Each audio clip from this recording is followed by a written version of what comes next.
Hello everyone, welcome to the Charu's cake पे। Guys, कैसे कर रही है हमारी यूट्यूब फैमिली। तो आज हम नया ट्रेंडिंग केक लेके आए हैं।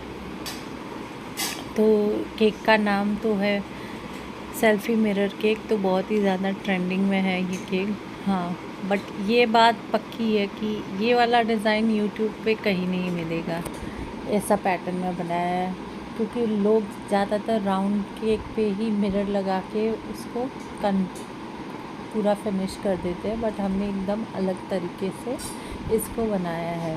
तो वीडियो को पूरा देखें, चैनल को लाइक शेयर एंड सब्सक्राइब करना ना भूलें। फ्रेंड्स एंड फैमिली में शेयर करें, वीडियो को पूरा देखें ताकि एक भी स्टेप आपका मिस नहीं हो, और बेल आइकन प्रेस कर दें। तो सबसे पहले मैंने केक को 3 लेयर्स में कट किया, और क्रम कोटिंग का प्रोसेस तो सेम ही है। शुगर सिरप, फिर क्रीम और फिर क्रश। तो आज ये जो है केक रसमलाई फ्लेवर केक है। तो पहले मैंने फर्स्ट लेयर को कट किया, उस पर क्रश डाल के वो सब क्रीम वगैरह लगा के एक जो लेयर था उसको मैंने 2 भाग में कट किया, उसको सेंटर से, और हाफ को पहले लगाया, क्रीम लगाया और क्रश डाल के कंप्लीट करूँगी। जब मेरा वो हाफ़ कंप्लीट हो जाएगा, जो बाकी का बचा हुआ हाफ़ है उसको लिया, प्लेस किया, और उसको भी सेम प्रोसेस में ऐसे ही शुगर सिरप लगाऊंगी, फिर क्रीम और क्रश डाल के पूरा इसको फिनिश करूंगी। तो प्रोसेस तो क्रम कोटिंग का सेम ही है, बट इसको मैंने एकदम डिटेल में इसलिए दिखा रही हूँ कि बीच में जो ये ट्विस्ट मैंने डाला है, इसी से एक्चुअल सेल्फ़ी मिरर केक की बात आती है। तो मैंने कई वीडियो जो यूट्यूब पे देखी थी, उनमें क्या वो राउंड पे ऊपर लगा रहे थे, तो उनसे जब वो सेल्फ़ी लेने जाते हैं ना, तो प्रॉपर नहीं। जो मैंने केक बनाया और उसमें ये स्लैंट इफ़ेक्ट मैंने दिया है, देखो अभी से आपको स्लैंट थोड़ा दिख रहा होगा, उसकी वजह से क्या ना, आईना कैसे सामने खड़ा होता है, तो सेल्फ़ी लेने में बहुत ही ईजी हो जाता है। तो ये क्रश डाल के मैंने सेकेंड लेयर जो बीच का था उसको कट करके जो 2 में डाला है वो है। तो दोनों ही हाफ़ लेयर मैंने एक ही साइड पे अरेंज किए हैं। फिर मैंने नीचे का टॉप लेयर लिया और टर्न करके फ्लिप करके उसको ऊपर डाल दिया, और इस तरीके से देखिए ये मैंने किया है। वड़ा पाव केक भी थोड़ा इसी टाइप का होता है। कभी ऑर्डर रहा तो लेके आऊँगी, या फिर कभी खुद ही बना के दिखाऊँगी। मुँह खुला वड़ा पाव वाला जो केक आता है। फिर इस तरीके से क्रीम लगाई मैंने और क्रीम को क्रम कोट कर दिया। गाइस, ऑर्डर तो अर्जेंट का नहीं था, बट बहुत सारे ऑर्डर थे उस दिन, तो मतलब मैंने क्रम कोटिंग के बाद एज़ यूजुअल फ्रिज में नहीं रखा था, डायरेक्ट ही उसकी फ़ाइनल फिनिशिंग चालू कर दी थी। बट आप उसको मैं रिकमेंड करूँगी कि फ्रिज में रख दें।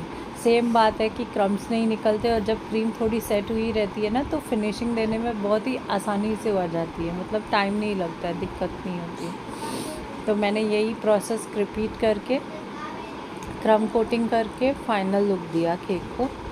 तो फाइनल फिनिशिंग के बाद मैंने उसको पूरा अच्छे से, देखो ये बेस कहीं से दिखना नहीं चाहिए, और अच्छे से करके उसको फिनिश कर देना है। क्रीम जहाँ भी कम लग रही है, देखो मैंने फ्रिज में नहीं रखा है, और ये फाइनल फिनिशिंग मैंने चालू कर दी है। तो जैसे ही मैंने फाइनल फिनिशिंग चालू करी, तो क्रीम क्या है, जब थोड़ी नीचे की सेट हुई होती है ना, तो डील करने में आसानी होती है, उसका मतलब ये फिनिशिंग जल्दी से आ जाता है। बट ठीक नहीं, हमको तो थोड़ी आदत भी हो गई है, तो जैसे भी हम लोग मैनेज तो कर ही लेते हैं। बट आप बिगिनर्स हैं तो मैं रिकमेंड करूँगी कि आप क्रम कोटिंग कर उसको सेट होने के लिए छोड़ दें। फिर इस तरीके से फाइनल फिनिशिंग की मैंने, पूरे में अच्छे से क्रीम को लगाया, और फिर सेम जिगजैग स्क्रैपर लेके मैंने उसको पूरे में एडजस्ट वगैरह कवर करूँ। अब यहाँ पे ना मैंने थोड़ा आलस कर दिया, मतलब पीछे के से इसका हाइट हो गया था। अच्छा देखो, ये मेरा स्क्रैपर पहुँच ही नहीं रहा है उधर तक। तो मेरे पास एक टॉल केक का स्क्रैपर भी है, बट वो निकालना भूल गई, तो मैंने इसी से जुगाड़ू काम चला लिया। ऊपर जो फिनिशिंग आपको कम लग रही है, मैंने बोर्ड वोर्ड क्लीन कर दिया। फिनिशिंग कम नहीं है, मिरर रखना था, तो मैंने सोचा कि उसको इतना करने की ज़रूरत नहीं है। फिर मैंने क्या किया, मिरर रखा स्लैंट, और स्लैंट के बीच में जो जगह दिख रही थी उधर मैंने क्रीम भरी है, लेफ़्ट हैंड साइड आप देख सकते हो, ताकि उसको थोड़ा हिले नहीं।